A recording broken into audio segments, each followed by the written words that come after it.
네, 성우 지망생 여러분 안녕하십니까? 저는 성우 임진행입니다. 바로 시작하도록 하겠습니다. KBS 제49기 전속성우 남자 1차 시험 문제 간략한 가이드 영상 만들어 보도록 하겠습니다. 연기 하나, 내레이션 하나 나왔는데 상당히 재미있는 연기를 보여주셔야 할 것 같습니다.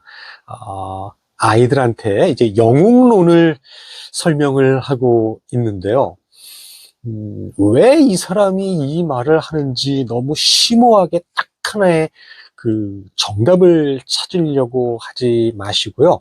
조금 아이들과 소통을 하면서 아이들과 함께 살짝 아이들의 동심을 지켜주면서 또 자기의 영웅론을 재밌고 맛깔나게 아이들 눈높이에 맞춰서 표현해주는 그 말맛이 중요하지 않을까 생각이 됩니다.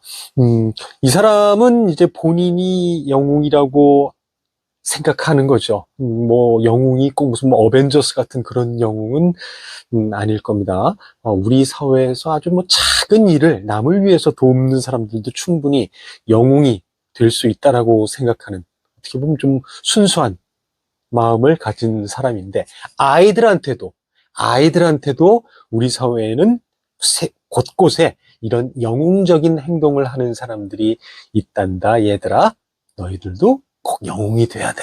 이러면서 아이들한테 어떤 호기심과 동심을 심어준다라고 생각을 해도 무방할 것 같습니다. 왜냐하면 이런 아이들은 벌써 한 8살 정도, 7, 8살 정도만 돼도 본인이 영웅이라고 하면 이 아저씨 맛이 갔어 하면서 진짜 떠날 거예요. 그런데 이 영웅이라는 얘기, 히어로의 얘기에 대해서 호기심을 갖는 걸 봤을 때, 이 아이들은 아주 아직까지 순수한 산타클로스를 믿는 순수함이 있는, 4, 5살 아래의 그런 미취학 아동들이 아닐까, 그런 생각들이 됩니다. 그 아이들의 눈높이에 맞춰서, 아저씨가 영웅이란다. 영웅은 사실 너희들이 생각하는 것처럼 그렇게 멋있는 것만은 아니야. 때로는 피곤하고 때로는 정말 너무 마음같이 안 되면 짜증날 때도 있단다. 이러면서 약간의 허세, 허풍도 곁들여서 아이들의 호기심을 충족해주면 아주 맛깔나는 연기를 하실 수 있지 않을까 생각이 됩니다. 자, 잠깐만 같이 읽어볼게요. 얘들아, 야, 일로 와봐. 약간의 온오프 공간 거리를 두셔야 되겠죠? 자, 아이들이 다가옵니다. 자, 너희들, 영웅이 뭔지 알지? 히어로. 영웅은 말이야, 이 세상을 구하는 사람이야. 근데 세상에는 영웅을 해치려는 나쁜 사람들이 진짜 많아. 그래서 영웅은 절대 정체를 들키면 안 되거든? 이러면 아이들이 집중합니다. 그만큼 순수하고 아직까지 영웅의 존재를 믿는 아이들의 순수함이 나오겠죠? 사실 아저씨는 영웅이야. 뭔가 은밀히 본인이 영웅이다라고 말을 하는 거죠. 그렇지만 아이들도 웬만하면 알 건 알죠? 뭐가요? 이러니까 못 믿는 거야? 그럼 증거를 보여주세요. 자, 소매를 거두면서 야, 이 상처 보이지? 이거 아저씨가 악당들하고 싸우다가 난 상처야. 너희들 아저씨가 전 세계 악당들하고 어떻게 싸웠는지 궁금하지 않아? 얘기해 줄까? 네. 이 아저씨가 전 세계 악당들하고 정말 어벤져스급의 전투를 벌였을까요? 그렇지는 않은 것 같아요. 하지만 그런 모습의 영웅만이 아닌 이 상처는 어떤 할머니, 할아버지를 도와주다가 생긴 상처일 수도 있고요. 그렇다면 그 상처는 정말 영웅적인 어떤 작은 영웅들이 행동에서 비롯된 상처일 수도 있는 거겠죠?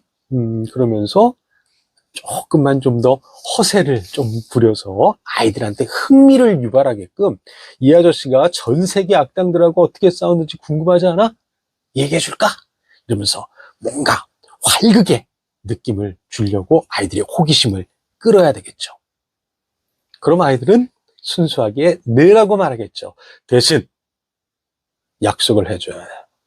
이건 너희들하고만 알려주는 비밀 이야기거든. The secret. 이건 영웅들의 말로 비밀이란 뜻이야. 너희들 비밀 지켜야 한다. 약속. 이러면 아이들은 더 집중하겠죠. 뭔가 영웅과 아이들만이 아는 비밀 약속을 하는 순간 이것은 너희들한테만 얘기해 준다라는 거기 때문에 굉장히 긴밀한 관계가 형성이 되는 거겠죠. 그럼 이제 얘기를 해주면 됩니다. 얘기를 해주는데 너무 멋지게만 하거나 뭐 그런 것보다는 그 영웅이라는 게 말이야. 사실 피곤하단다. 이게 매일 비행기를 타고 세계 여러 나라를 다녀야 하고 절대 또 정체를 들키면 안 되니까 또 항상 또 변장을 해야 돼요. 이게 비밀 지키는 거 참 피곤한 일이란다. 영웅으로서 사는 게 그렇게 낭만적이고 멋지기만 하지는 않단다 얘들아 하면서 조금의 허세와 허풍을 갖고 아이들한테 뭔가 영웅의 존재를 각인시키는 거겠죠. 꼭 진짜 엄청난 영웅적인 활동이 아니더라도 남을 도와준다라든가 조금의 공익적인 활동을 한다든가 이런 우리 주변에는 영웅적인 사람이 많겠죠. 작은 영웅들이 많을 것 같아요. 그걸 조금 과장을 덧붙여서 아이들한테 좀 동심을 혹은 순수한 마음을 지켜주게 재밌게 표현하는 게 핵심이지 않을까 싶습니다. 이런 아이들은 아직까지 산타클로스의 존재를 믿겠죠. 그리고 나이가 들어가면서 그게 어른들이 지어낸 어떤 허구라는 거, 환상이라는 걸 알게 됐을 때 약간의 조금 배신감 같은 걸 느끼지 않을까 생각하는데요. 이 영웅도 그런 의미에서 아이들과 재밌게 소통하면서 놀면서 아이들의 호기심을 충족시키고 그리고 조금은 허세와 허풍에 잘난 척도 좀 곁들이면 아주 약간의 허당 같으면서도 순수한 인간적인 캐릭터가 구현되지 않을까 생각이 됩니다. 모쪼록 재밌게 한번 상상해 보세요. 자, 그리고 두 번째 내레이션입니다. 앞에 연기와는 조금 느낌이 다른 거죠. 내가 왜 글을 쓰게 되고 또 나를 글을 쓰게 만드는 가장 큰 원인은 뭔지 그건 곧 여기서 말했을 때 불안감이라는 그런 심리적인 상태가 글을 쓰지 않으면 안 되게끔 만드는 큰 요인이 된 것 같아요. 어떻게 보면 글 쓰는 게 이 사람한테는 뭔가 즐거운 일만은 아니라 조금은 고통스러운 작업이 아닐까라는 생각도 됩니다. 뭔가 솔직하게 자기 자신의 정체성을 조금 더 생각하면서 내가 왜 글을 써야 되는지 그리고 글을 쓰지 않으면 안 되게 만드는 이 심리적인 바탕에는 나의 텅 빈 공허감과 함께 불안감이 내재하고 있다는 걸 솔직한 차분한 음성으로 조금의 글쓰기의 어려움 혹은 글쓰기의 고통 같은 걸 느끼면서 나레이션을 해주면 괜찮을 것 같습니다. 불안감이 엄습해 온 것은 바로 지난 여름이었다. 이전까지 나는 나 자신의 의지로는 아무것도 쓴 적이 없다. 문득 내가 글을 쓸 수 있을지도 모른다는 생각이 떠올랐다. 문득 내가 글을 쓸 수 있을까? 나는 무엇이든 해야 했고 그 불안은 너무나 거대했다. 내가 글을 쓰기 시작해야 할지 모른다는 생각은 아주 갑작스레 떠올랐다. 그것은 그 불안감이 엄습해온 이후였다. 자기가 글을 쓰는 것이 어떤 인과관계에 의해서 이래서 나는 글을 쓰게 됐다라는 것이 아니라 문득 글이라는 게 나한테 왔을 때 그건 진짜 말 그대로 문득입니다. 전혀 예상하지 못했을 때 글을 쓸 수 있을까? 글을 써야만 하지 않을까? 이런 생각이 문득 드는 거죠. 그리고 그 생각의 기저에는 그 당시 찾아온 불안감이라는 심리적인 근원이 있는 거죠. 나는 무언가를 해야만 했고 그 불안을 떨쳐내야만 했다. 하루 중 가장 좋은 때였지만 이제 해질 무렵은 아주 불안하다. 아주 끔찍하게 불안하다. 모르겠다. 이 불안감을 견딜 수 없는 까닭에 나는 이 소설을 쓰고 있다. 나는 여기 앉아 있다. 나는 혼자다. 나는 여기 존재한다. 그것이 이 불안감이다. 나는 내 집 다락방에 앉아 글을 쓰고 있다. 지금 기분은 그리 나쁘지 않다. 막 쓰기 시작했을 따름이지만 소설을 쓰기 시작한 것은 좋은 생각이었다고 나는 생각한다.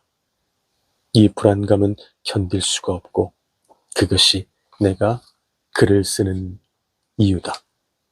네, 내가 글을 쓰는 이유, 정체성.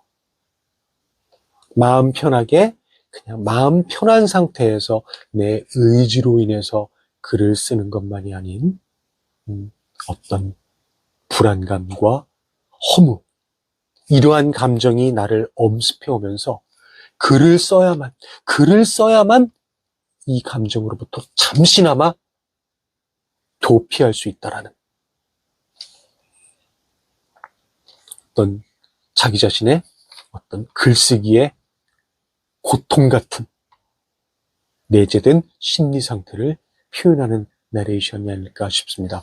너무 엄숙하고 너무 짙게 하지 말고 조금은 솔직하게 내가 글이 나한테 다가왔을 때 나는 어떤 상태였고 그리고 이 불안감이라는 게 내가 글을 쓸 수밖에 없는 하나의 추동하는 원인이 되는 거죠. 불안감을 극복하기 위해선 나는 글을 쓸 수밖에 없다라는 어떻게 보면 작가로서의 처지와 현실과 정체성을 솔직하고 담담하게 내레이션 한다면 진정성 어린 내레이션을 할 수 있으리라 생각합니다. 연기와 내레이션 굉장히 분위기가 상극이 되는데 이 연기할 때는 꼭 여러분들이 기존에 봐왔던 어떤 배우들의 연기도 좀 많이 차용을 한번 해보세요. 많이 상상을 한번 해보세요.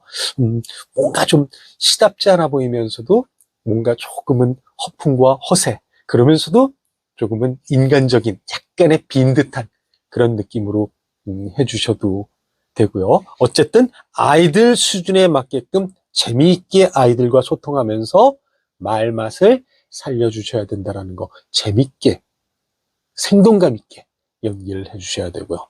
그 다음에 내레이션은 조금 더 진정성 있게 차분하게 한번 여러 갈래로 해석될 수 있는 글이기 때문에 한번 묵독을 먼저 해보세요.